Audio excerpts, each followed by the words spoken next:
the Great Bear Rainforest. Sacred wisdom sits here. It's a place of magic and mystery, where ancient stories blanket great valleys. Here tides dance with the moon and the sun, sweeping along the central and northern coast of British Columbia. These are the ancestral lands and the current home of more than 20 First Nations who have lived here for millennia. Bear Witness. Joined by bear viewing guide and hereditary chief Mike Willie of the Kwikwasut'inuxw Haxwa'mis Nation, we are here to bear witness to his people's connection with the land and the animals of this region. Old seaweed, Greetings, I am Old Seaweed, and I come from the 4 tribes of the Kinkum River. Bear witness to the forest and its keepers. This is a land where animals teach humans. Indigenous culture, especially ours, is really based on your surroundings and your connection to your environment. A grizzly bear in our culture symbolizes power and especially authority. So I always have a saying, rather than letting the authority be the truth, let the truth be the authority.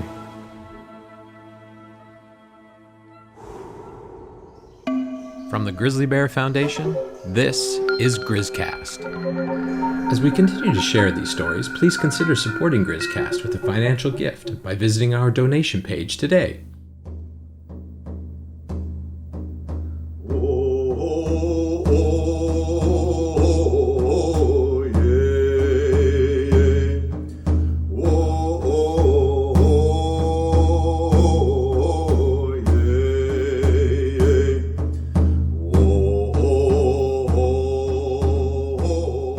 Mali comes from Mali Kala, and that's the ancestor of this place where we're sitting. That's why they're called Mama Lili Kala. It's a plural for the future gens of Mali Kala. And Chief Sumner thought that that was a good name, to have a short name that represents their ancestor. This is a true story about the life and death of a young grizzly bear that walked these lands. Molly.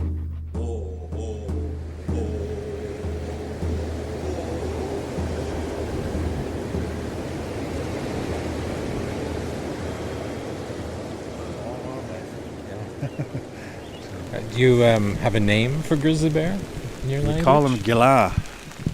Gila, yeah. And when you dance the grizzly bear, it's called Nun, and the name changes. Nun. At the start of the Great Bear Rainforest, wedged between the north end of Vancouver Island and the mainland of British Columbia, lies the province's largest marine park, the Broughton Archipelago. It's a maze of waterways dotted with hundreds of islands and islets. This is the traditional territory of the Kwikwasut'inuxw Haxwa'mis Nation, the Mamalilika, and the Numgis Nations. I feel connected to this place. Yeah, this is Mimquamlis, belongs to the Mamalilika tribe, and I always think about my connections and roots that, my great-great-grandma Wayo, her mother came from here, from Mamalilika, and so I like coming here. I feel connected to this place. Mm-hmm. And a lot of people would recognize this on a map of British Columbia as the northern tip of Vancouver Island, the Broughton Archipelago. Yeah, that's the area, the southern part of the Great Bear Rainforest and Broughton Archipelago. Home to, the collective tribes they call the Kwikwasut'inuxw now. If you look at Indigenous cultures from around the world, we're no different in this region, where there's at least 13,000 years of history on the coast. I'm thinking back in my own mind, well, that's older than a lot of cultures. The Broughton Archipelago lies in the heart of the Kwikwasut'inuxw territory. Called one of the nation's most dynamic ecosystems by Canadian Geographic, sea cliffs cut with coastal fjords rise above the Pacific Ocean. This region is composed of rushing rivers, primeval forests, and productive salmon-bearing watersheds. Welcome to the land of the grizzly bear. So many feelings at once to see a grizzly bear. That's almost peaceful, actually. You're witnessing, something that's so sacred to our people in its own environment. We are surrounded by ancient beings and graced by survivors, one of which is Molly. Earlier this year, a month into BC's declared state of emergency at the start of the COVID-19 pandemic, a young Molly was navigating his first year outside of his mother's den. Molly is a juvenile or subadult male grizzly bear, about 3 years old. Around Molly's age, mother grizzly bears emancipate their cubs. After teaching their cubs all they know about the world, mother grizzly bears chase off their cubs and drive them away. Though this separation process is likely a tough and confusing process for young bears, it is time to begin a new cycle of life. In the spring of 2020, Molly left his birthplace and embarked on a long journey, traveling and swimming from BC's central coast near Knight Inlet to a small island just off northern Vancouver Island. He landed on Hansen Island. There's something going on, and there's movement. The bears are coming out to the islands, and us as First Nations attribute that to the food source, and one of their, or the main food source is salmon, and our population of salmon have been on the decline. This last couple of years has been really bad, and so to us that correlates with the bear behavior and them moving out, looking for other sources of food, perhaps other rivers, right? So in our culture, grizzlies, they don't hang out on islands out here. We don't have stories that link them here. It's all in the fjords, right, in the rivers. Yep. So it's not a normal thing for us. Molly has not changed, but his world has. Here, the land and the sea are one. Whales and orcas thread through a spray of inlets, underwater shadows chasing wild salmon in emerald-colored waters of herring and ooligan spawning grounds. Likely exhausted from his long journey, it's time for Molly to fill his hungry belly in his new home. He feasts on mussels, clams, and wild salmon. Molly is a young, curious bear. Away from his mom, he tests his own limits, learning what he likes and what he doesn't like. In the words of CTV journalist Scott Cunningham, of all the places the bear visited, there was only one which almost certainly ensured his death.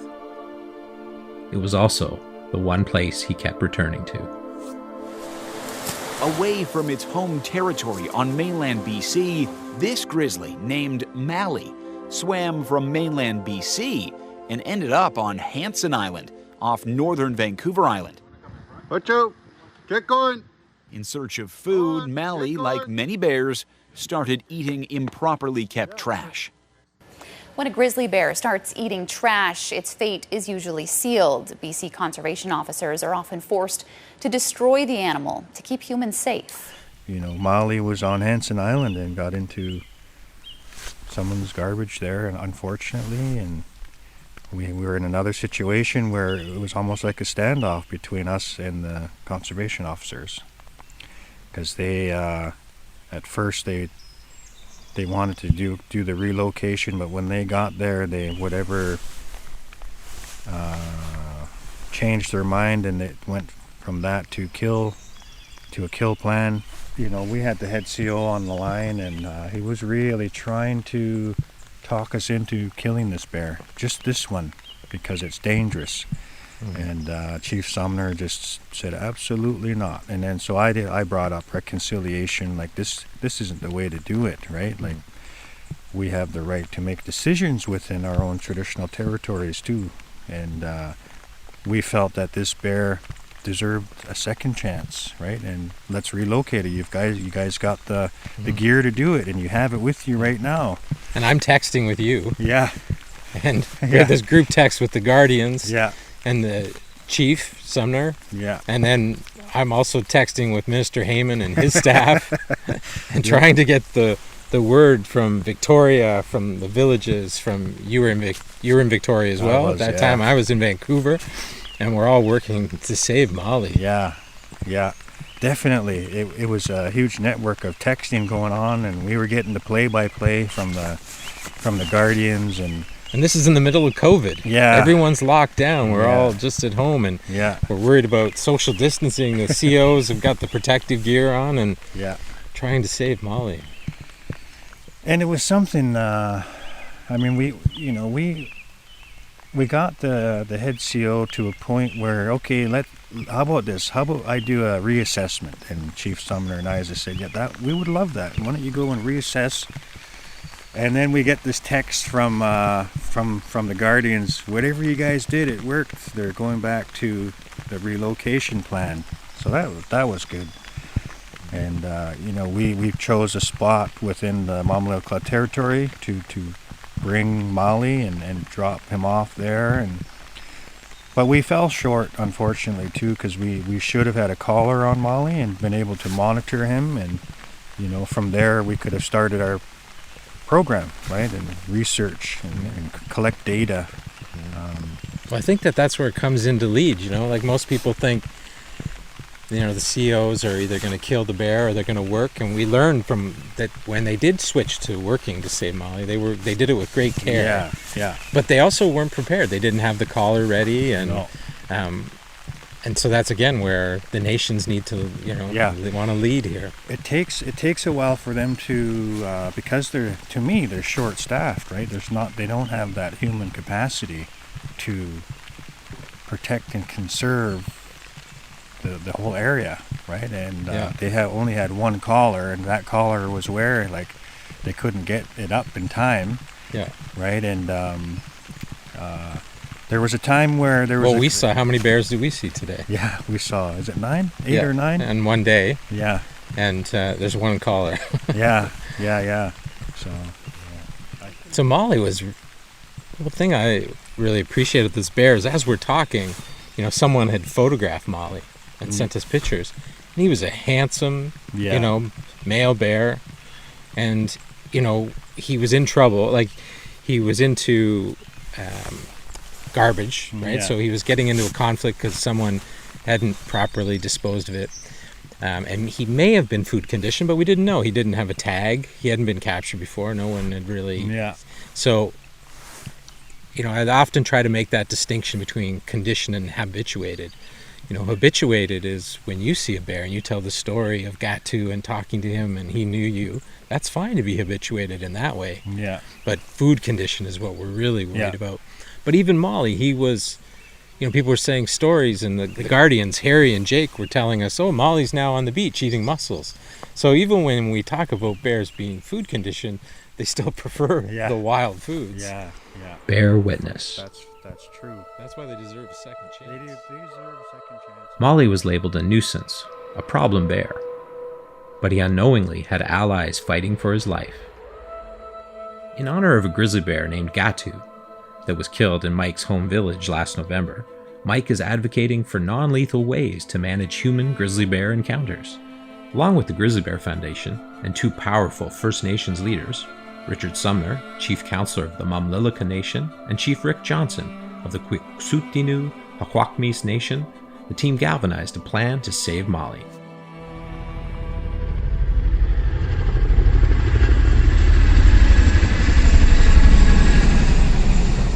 But as CTV's Scott Cunningham shows us, what happened next is being called a breakthrough.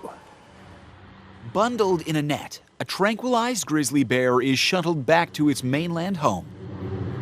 An unlikely ending for a story BC First Nation leaders say is culturally significant. How it started for me was when got to a bear that we viewed, who was actually relocated by the conservation officers that put Gatu in our territory called Hada, Bond Sound, and I watched Gatu right after he was relocated, diving right into the salmon and eating the salmon. and he has a sister, Otley, and they were doing fine. They were thriving, and Yeah. they did well. They adapted well to Kilabidu, who was another older sub-adult in there, and Numas was the old man, we call him. A really old, big male bear in there. And the young ones, they adapted really well. How long was Gatu in there after he got relocated? 3 years. Oh, so Yeah, a so we were- successful relocation. Yeah, it was. They didn't need to move, right? And a huge part of it was there was salmon in the river when he got there. And but he roamed over to the community of Kinkum, and I knew what was going to happen if the bears are in that situation for too long, getting in people's garbages, unfortunately, breaking open the garbage boxes they have there, going on porches. So people were getting really nervous, and that's understanding. So I'd called the COs to try to, hey, can you go in and relocate Gatu again, and get him out of that, dangerous situation, because we know the inevitable will happen is that he'll have to be put down, and that's what happened. He was put down, and The conservation officers didn't come and... they didn't go in. No. They didn't go in, and so that was really unfortunate. And that's when I wanted change. You lost a business partner in a way. Yeah, exactly. Like Not only a friend, because you got to watch him. Yeah. He'd come right over too, and say hi, like 10 feet away, and just stand there and look at us. So we had a really personal relationship, and so I felt like I lost a friend, and so on his behalf I started to advocate and started to voice my opinion around that, and that's when I contacted you, Nick. And True. That's why they deserve a second chance. They deserve a second chance, and if you put them in a place where there's a lot of food, and maybe a little bit of help from us too, right? And a bear biologist that I talked to said you could have given them a hard release after you drop them off, right? And just kind of retrain them and get them to think that they can't just come around, Yeah. right? And we have boundaries, so I'm interested in that kind of a new approach. We don't have all the answers, but we're going to look for the answers, right? And together, I think, with the Grizzly Bear Foundation and our nations, I really think that we can do something really positive and have our program funded and be really credible. And it was interesting at this time, we got the word out, and I've worked in conservation for over 20 years, and this is the first time I ever worked on a story that went international news. Yeah, that's right. Yeah. During COVID lockdown, The Guardian picked it up, and it was, trending as their number one story for a while, and people were interested in the story of this grizzly bear and his second chance. Yeah. Well, they're just like us. It'd be like giving our family member a second chance, right? Yeah. That's the way we look at the bears, right? It's a different paradigm. That's what people don't understand, because we think in a different paradigm today, right? But our indigenous ways it's its own paradigm, right? And it's reflected in our language. It's different. It's out of respect. And like I said, you just have to look at our totem poles, and you'll see who's important to us. During one of the most impactful global events in recent history, a physically distanced world saw a joint effort by First Nations, the Grizzly Bear Foundation, and the provincial government to save Mali. Here, giant beings root themselves deep into the earth. Mighty firs, Sitka spruce, and cedar trees are nourished by the backs of wild salmon, delivered beyond the river's edge by bears and brought to the sky by eagles. Grizzly bears often eat the fattiest parts of salmon, the head, the skin, the roe, leaving the rest behind to nourish other wildlife and the forest floor. So when Mali was relocated, how close from here? Hoya Sound is probably 30 nautical miles from Hansen. So maybe 20 from here. Yeah. And so he was dropped off in a beautiful estuary, and then The Guardians told us he woke up groggy, but he right away started eating grass and being a bear. Yeah. And this type of harvesting is learned. Like they don't do that in Smith Inlet. They don't turn over the rocks there. So it's interesting. Yeah, and then some of them are even sealing now, like they're going after seals on the island just up close to Glendale. They swim over and you can see them just hiding, getting ready to pounce on the seal. The clouds are really starting to break up here, and you can see the mountain coming in to focus. Yeah, rainforest characteristics. It's interesting at this tide level because you can see where they're flipping rocks, and then you can see the next level of the mussels. Yeah. And then the rockweed. Yeah. And then the grass. That's right. So they'll switch to, like the mussels, they go on the logging infrastructure over there, and they'll hang out there all day until the tide pushes them out, right? But they just eat the mussels off the metal structure. But this is a safe place for grizzlies. Like this, like they come here to be safe.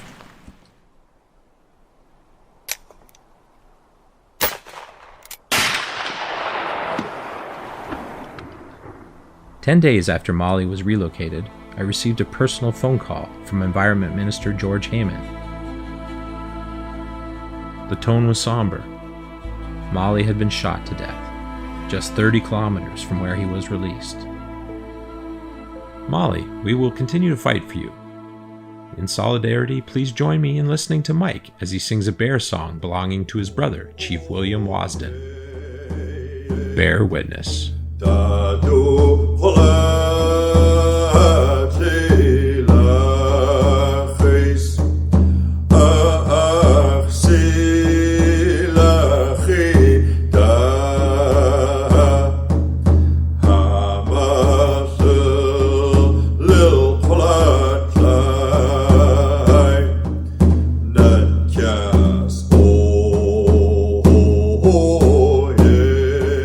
In true Molly behavior, he had gone on an adventure and swam to another island. On arrival, he came upon a resident and a barking dog.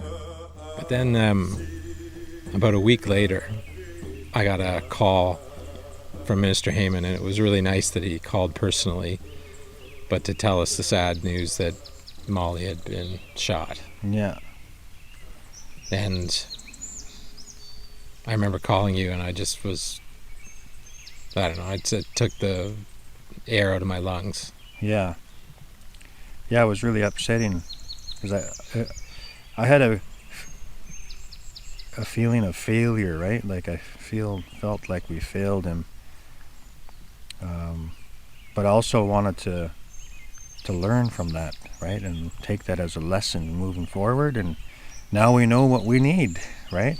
Yeah. To do right from the beginning when we drop off a bear. It's like, Yeah. we need collars. It's one of the hard things working in conservation, you know. We get to spend this time and see these wonderful animals and, you know, work to protect these beautiful places, but there's also sad stories that you hold with you. And, you know, years ago I worked on a project, and, you know, everyone worked so hard to protect this beaver family because they were adding biodiversity and creating habitat, and then someone didn't like the beaver and went along and killed the beaver. Mm-hmm. And everyone had worked so hard, and it was so upsetting for part of the community. And I feel like that's what happened with Molly. You know, I think we learned a lot, but those failures, like you said, they stick with you. Yeah, definitely. The life and death of the beloved bear Molly. Molly's tragic story is echoed in the similar stories of brothers and sisters, Bear 71 and Bear 148. Bear 71's story was told in the 2012 film by Leanne Allison and Jeremy Mendez. "It's hard to say where the wired world ends and the wild one begins," says the actor who voiced the bear. They can start a revolution on a smartphone, but they can't remember to close the lid on a bear-proof garbage bin. Bear 148's story was covered in a podcast by the Narwhal, an iconic female bear that was translocated and then shot by a hunter in British Columbia. The passing of Bear 71, Bear 148, Gatu, Molly, and so many more are symbols of human-bear encounters gone wrong. Unnecessary deaths that could have been prevented with more education and awareness. Over the past 8 years, nearly 200 grizzly bears have been killed in conflict. 13 of those grizzlies were killed illegally in the last 2 years. And before the BC NDP government ended grizzly bear trophy hunting, an average of 300 grizzly bears were killed each year. Bear witness. Mike Willie shared with me a personal story from his youth that served as a catalyst for how he now interacts with grizzlies, sharing his world with these majestic animals. So there's this great big mama grizzly walking in the village of Kinkum, and like I said, my auntie's on the phone, and she's, "Oh my God, this is a great big grizzly!" And so I opened the door, and holy cow, it was a huge grizzly. Had silver on the back. So I put it down. That's what changed me. Right at that moment? Yeah, I went inside and just sang all the grizzly bear songs that I knew, and just said I'm never going to do that again. Get caught up in this hype of This fear. being feared, like I want to change that, and that changed my life, and now I'm devoted my time to saving them, and just getting to know them. There absolutely is no reason to fear them, right? And we have the tools, like when you're in the trails, you just say yo, that was the way that we were taught. You have to let them know that you're there, and that's what's going to save you. You're always advocating for protecting grizzlies. Like, we're trying to change the mindsets even within our own communities too.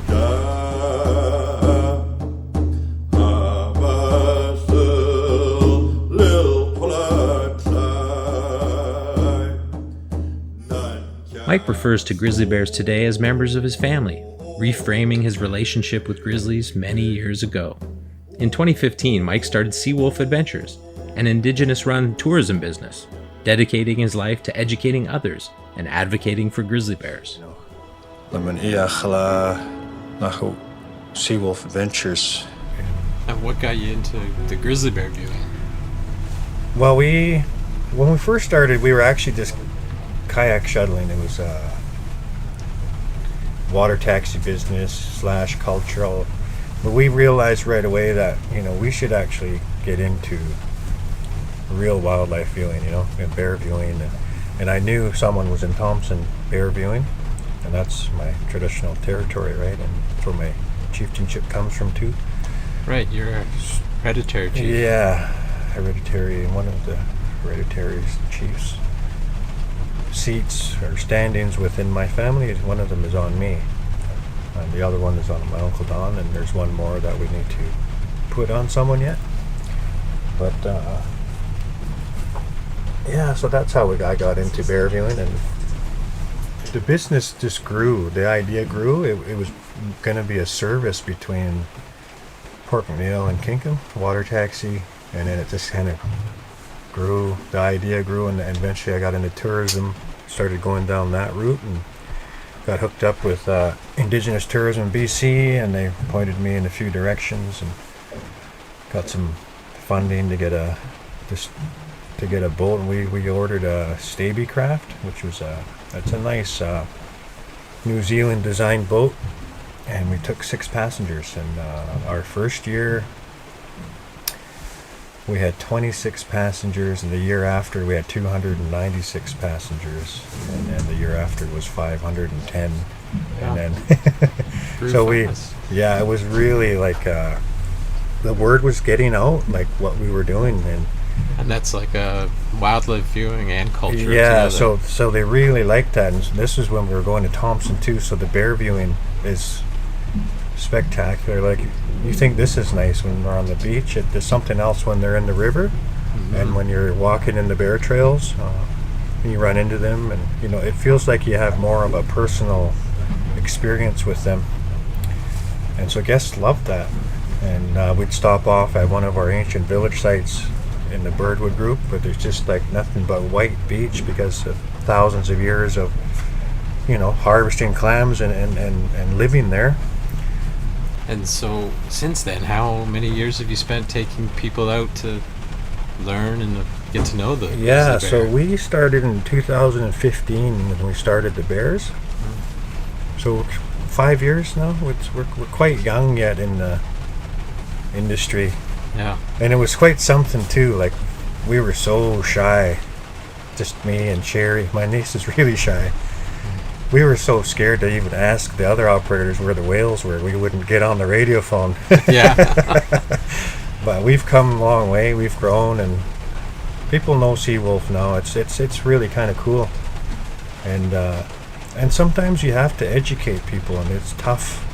Yeah. I mean, people are stuck in their old ways, right? And so you do have to be blunt and say, you know what, when you see us on the water, you need to know that we're from here. We're different. We come from this area. Our lands and waters and the stories that go with them. Like, we employ our people for our communities. So it's I like to say, you're working in the conservation economy. Yeah. If we want to save these places and these animals, then we need to, take people, do it respectfully. So educate them, yeah. Not too much impact on the bears, and that's the opportunity. So that even when they leave this place and they go back to New York or wherever they're from, then they'll feel a connection to nature, right? Yeah. That they're like, oh, well, this was a wilderness experience for me. But even when I'm in the city, I can feel that because I've touched that, right? And sometimes you need to get back. I feel I need to get back to the wild to get that reconnection. Yeah, everybody needs to, right? That there's that pull to nature. Something about the greenery and the oxygen, and the energy that you feel when you're in the forest. You want to go look at these two? This mama and cub? Sure. Yeah. There's another one. Yeah, that's a big one.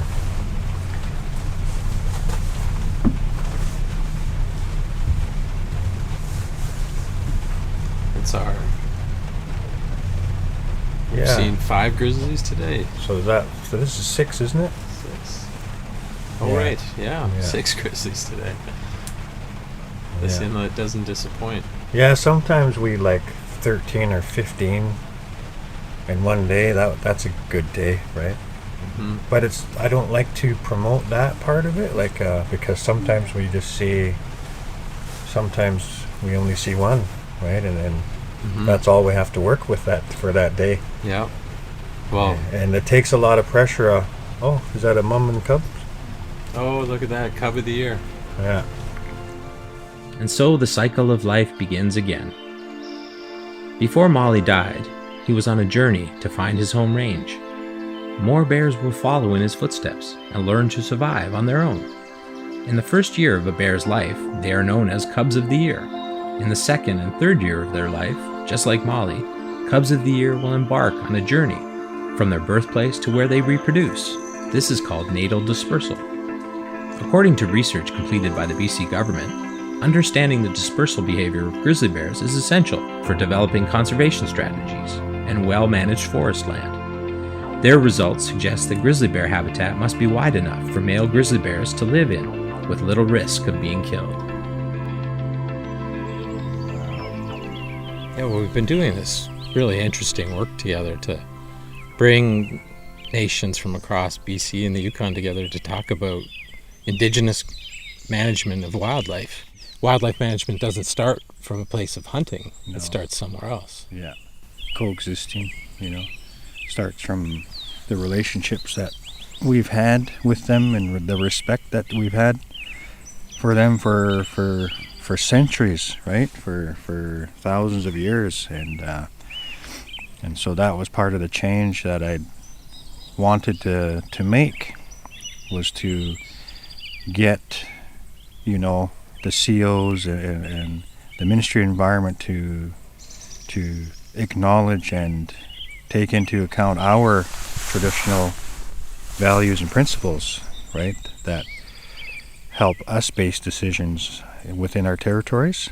And so that's the route that we're going, and through the work with the Grizzly Bear Foundation and the Indigenous Roundtable gave us that platform to meet with Minister Heyman. That was a really good meeting. And yeah, we're lucky really to have a government right now that ended the trophy hunting and killing of grizzly bears and is open really to us talking about more Indigenous management of wildlife. And they're trying, but really, yourself and Chief Sumner and others are leading. For decades, First Nations in the Broughton Archipelago have fought for the protection of coastal ecosystems and wild Pacific salmon, a major food source for feeding grizzly bears. This is the sound of one of many fish farm occupations in the Broughton Archipelago, recorded by Emily Gilpin for the National Observer. We now understand that these fish farms represent a threat to every river system on the coast. As we witness extinctions and catastrophic declines in wild salmon stocks, nations are fighting for the transition of BC's marine open net fish farms to closed land-based containment systems. They moved their tactics from the land to the ocean. Time immemorial, we lived off the ocean. We have our children and our future children to think about. We have been overwhelmed now by this idea, the economic idea that the economy is everything. In 2018, a landmark decision was made that brought together the Kwikwasut'inuxw Haxwa'mis, Numgis, and Mamalilekala nations, and 3 provincial ministers to share decision-making power about the future of fish farm tenures and salmon aquaculture in British Columbia's Broughton Archipelago. So why don't you tell me a little bit about that, like what the 3 nations were that came together and how this is unique? Numgis, Mamalilekala, and Kwikwasut'inuxw. Well, it's I knew that we could work together because we've already demonstrated working together within the salmon farming issue.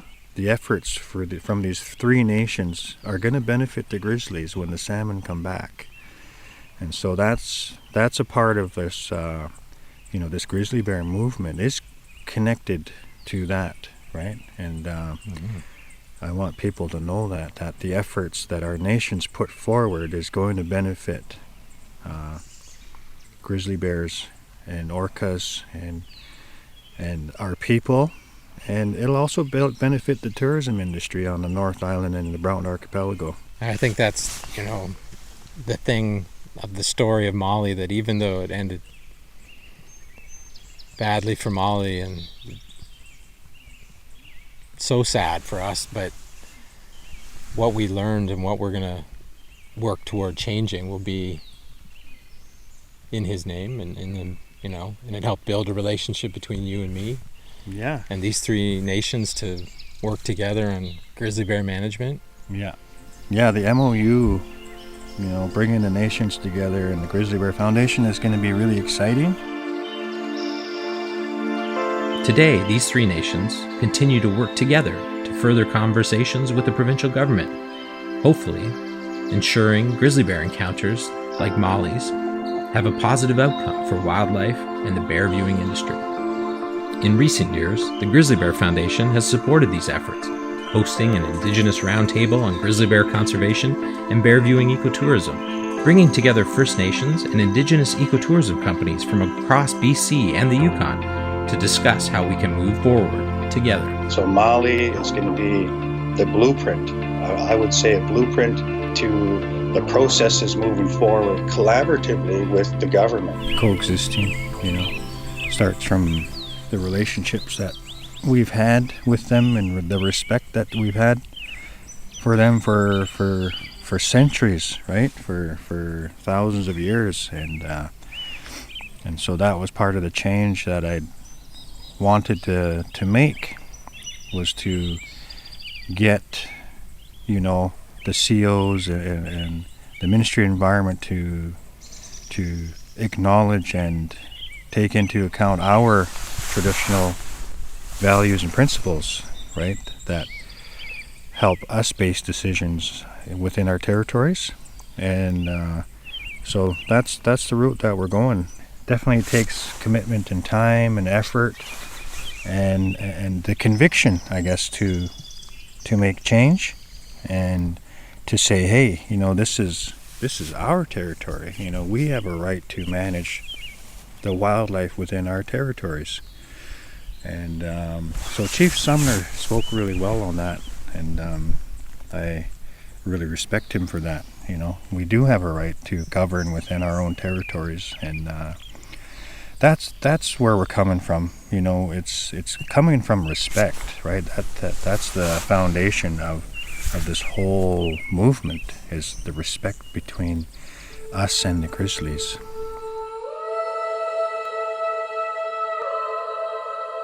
Molly's story charts a positive way forward. BC's Environment Minister George Heyman praised the efforts of all involved, calling it a demonstration of the power of partnership and the desire for reconciliation.